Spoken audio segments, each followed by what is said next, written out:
हूं परिचर्चा में। साथियों, मैंने आज जो पहले वीडियो किया था कि कल जो सुप्रीम कोर्ट में चुनाव आयोग की जो एसआईआर की प्रक्रिया और बिहार जो चुनाव है उसको लेकर जो सुनवाई हुई थी उसके बारे में मैंने आप लोगों से चर्चा की थी, और मैं अब आगे की चर्चा उसी संदर्भ में आगे बढ़ा रहा हूं। लेकिन उससे पहले मैं एक बार आपसे निवेदन करना चाहता हूं कि यदि आप पहली बार चैनल पर आए हैं तो आप चैनल को जो है सब्सक्राइब कर लें और वीडियो को जरूर आप लाइक और शेयर करें यदि आप मेरी बातों से सहमत हैं और यदि आपको लगता है कि मैं आपका ज्ञानार्जन कर रहा हूं और साथ ही साथ यानी कि एक तरह से आपको जागरूक करने का प्रयास कर रहा हूं। खैर, अब आगे बढ़ते हैं। साथियों, चुनाव आयोग के मामले में सुप्रीम कोर्ट ने कल सुनवाई की और सुनवाई के मामले में बार बार चुनाव आयोग है वो अवहेलना कर रहा है। ये बातें मैं कर चुका हूं। अब मैं उन बातों के ऊपर नहीं आना चाह रहा हूं। मैं सीधे बात करता हूं और सीधे बात यह है कि जो रिपोर्टर्स कलेक्टिव है, एक अपने आप में एक ऐसा एनजीओ है जो चुनाव आयोग की चोरियों को पकड़ता है और मतदाता सूचियों की जो खामियां हैं उनको वो उजागर करता है और पूरे तथ्यों और डेटा के साथ में, और साथ ही साथ यानी कि एक तरह से जो डुप्लीकेट जो मतदाता है वो उनकी भी पहचान करता है। और अब उसने जो रिपोर्ट दी है ये बड़ी अपने आप में चौंकाने वाली है। ये किस प्रकार से भारतीय लोकतंत्र को ये जो लोग हैं वो एक तरह से इसको तार तार कर रहे हैं, और खुद संवैधानिक संस्थाएं, चुनाव आयोग अपने आप में एक संवैधानिक संस्था, एक संवैधानिक निकाय है, लेकिन चुनाव आयोग बार बार यानी कि एक तरह से ऐसा क्यों कर रहा है? क्या किसी राजनीतिक दल को फायदा पहुंचाने के लिए या अपने जो आका हैं उनको जिताने के लिए? किस प्रकार की ये जो खामियां जो सामने आई है ये बहुत डराने वाली है। और यदि इस आधार पर यदि चुनाव होगा तो फिर जो फेयर, फ्री और ट्रांसपेरेंट जो चुनाव की जो प्रक्रिया है वो भूल जाइए। जो लेवल प्लेइंग फील्ड की जो बात कही जाती है वो खत्म हो गई, वो भूल जाइए। और पिछले कई सारे चुनाव में ये जो खामियां हैं और ये जो कमियां हैं वो उभर कर सामने आई है, और लेवल प्लेइंग फील्ड की जो बात है वो अपने आप में निराधार और एक तरह से जो बेमानी है वो साबित हो जाती है। अब कलेक्टिव रिपोर्टर्स ने जो है द रिपोर्टर्स कलेक्टिव ने क्या कहा है वो थोड़ा सा मैं यानी कि एक तरह से बता देता हूं। इनके द्वारा जो डेटा यानी कि एक तरह से जो डिक्लेयर किया गया है, इन्होंने बिहार के 243 सीटों में बड़े पैमाने पर जो है वो इन्होंने जो है वो गड़बड़ियां पाई है, और ये भी 6 अक्टूबर को यानी 2 दिन पहले इन्होंने जो डेटा है वो उजागर किया है। इनमें कम से कम 14.35 लाख संदिग्ध और डुप्लीकेट मतदाता है वो उन्होंने यानी कि एक तरह से जो है वो पकड़े हैं, और इन्होंने बताया है कि 1.32 करोड़ मतदाता यानी 1 करोड़ और 32 लाख मतदाता अलग अलग परिवार, जाति, समुदाय के होते हुए भी संदिग्ध और कृत्रिम पते पर बंडल्ड रजिस्ट्रेशन जो है वो इनका जो है वो पाया गया है।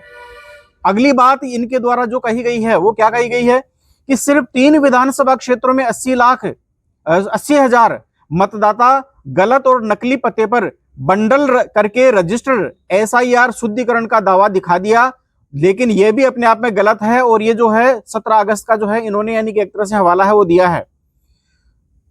इसी प्रकार से 15 सीटों की स्टडी 30 अगस्त को इन्होंने की, और इन्होंने बताया कि 67,826 संदिग्ध डबल वोटर यानी हजारों मामलों में पूरा विवरण एक सा और 2-2 वोटर आईडी कार्ड, जबकि ईसीआई कहता है कि उसने डुप्लीकेट ये जो वोटर हैं वो हटा दिए हैं, डुप्लीकेट मतदाता हैं वो हटा दिए हैं। इसी प्रकार से 39 सीटों में 1.88 लाख डबल वोट केस 1 सितंबर 2025 को उन्होंने पुनः यानी कि एक तरह से आरंभिक जो रिपोर्ट है उनका विस्तार करते हुए उन्होंने है वो बताया है। तो इस आधार पर, इन निष्कर्षों पर स्वतंत्र रिपोर्टिंग ने भी सवाल उठाए, जैसे द वायर ने द टीआरसी के डेटा पॉइंट्स को भी संक्षेप में रखा, जबकि आलोचनात्मक पोर्टल्स ने इन पर आपत्ति भी दर्ज की। पर सुप्रीम कोर्ट का आज का रुख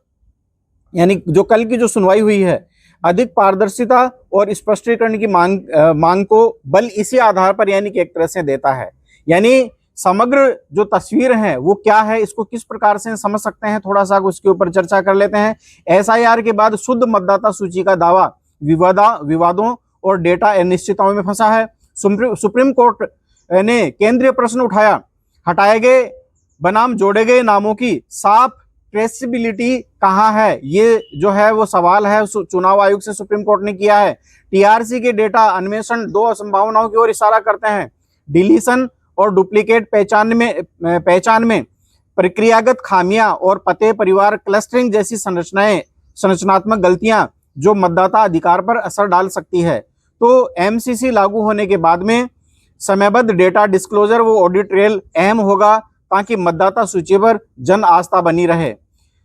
तो इस आधार पर यानी कि एक तरह से हटाए गए नाम जो कोर्ट द्वारा फोकस 3.66 लाख यानी कि एक तरह से जो डेटा है, जो मतदाता है उनका ब्यौरा है वो मांग लिया है चुनाव आयोग ने। ड्राफ्ट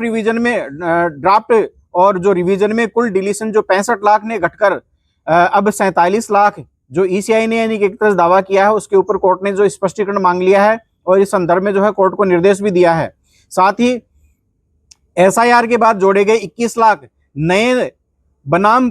पुनः जोड़े गए जो नाम है उस पर कोर्ट ने है वो सीधा सवाल किया है और टीआरसी के प्रमुख खोज अर्थात 14.35 लाख संदिग्ध डुप्लीकेट वोट और 1.32 करोड़ संदिग्ध कृत्रिम पते, 80,000 गलत पते और 3 सीट और 67,826 डबल वोटर जो 15 सीटों पर है और 1.88 लाख डबल वोटर जो अब भी 39 सीटों के ऊपर है। इनके ऊपर यानी कि एक तरह से चुनाव आयोग अभी ये क्या कार्रवाई करता है, ये अपने आप में यानी कि एक तरह से सोचने वाला विषय है वो रहेगा साथियों। अब मैं यानी कि एक तरह से अपनी ओर से आम्बेडकर पार्टी ऑफ इंडिया की ओर से विश्लेषण करना चाह रहा हूं कि चुनाव आयोग जो है वो चुनाव चोरी में शामिल है। चुनाव आयोग सत्तारूढ़ राजनीतिक दल को फायदा पहुंचाने का काम है वो इस प्रकार से कर रहा है। जो संदेह जो चुनाव आयोग के ऊपर है, जो पहले दिन से थे और आज भी है, और बार बार चुनाव आयोग के ऊपर जो है सुप्रीम कोर्ट में सवाल उठ रहे हैं, सुनवाई हो रही है, लेकिन जिस प्रकार से सुनवाई को आगे से आगे बढ़ाया जा रहा है और जिस ये जो है चुनाव अधिसूचना जारी कर दी गई है, सुप्रीम कोर्ट के निर्देशों की जिस प्रकार से चुनाव आयोग अवहेलना कर रहा है, उसको देखते हुए क्या आप लोगों को लगता है कि बिहार में फेयर, फ्री और ट्रांसपेरेंट चुनाव होंगे? मैं अभी भी कह रहा हूं कि आने वाले इन चुनाव में ये एक तरह से पूरी तरह से भारतीय जनता पार्टी और इनके गठबंधन को चुनाव जिताने की एक पूरी की पूरी जद्दोजहद खुद चुनाव आयोग कर रहा है। और चुनाव आयोग के ऊपर जब तक ये इन सवालों का जवाब चुनाव आयोग नहीं देता है तब तक उसके ऊपर ये सवाल बने रहेंगे। साथियों, मैं इतनी बात कहकर अपनी वाणी को विराम देना चाहता हूं और साथ ही अपील करना चाहता हूं कि यदि हमारा कंटेंट आपको पसंद आता है तो आप इस वीडियो को लाइक और शेयर करें और चैनल को सब्सक्राइब करें। बहुत बहुत धन्यवाद।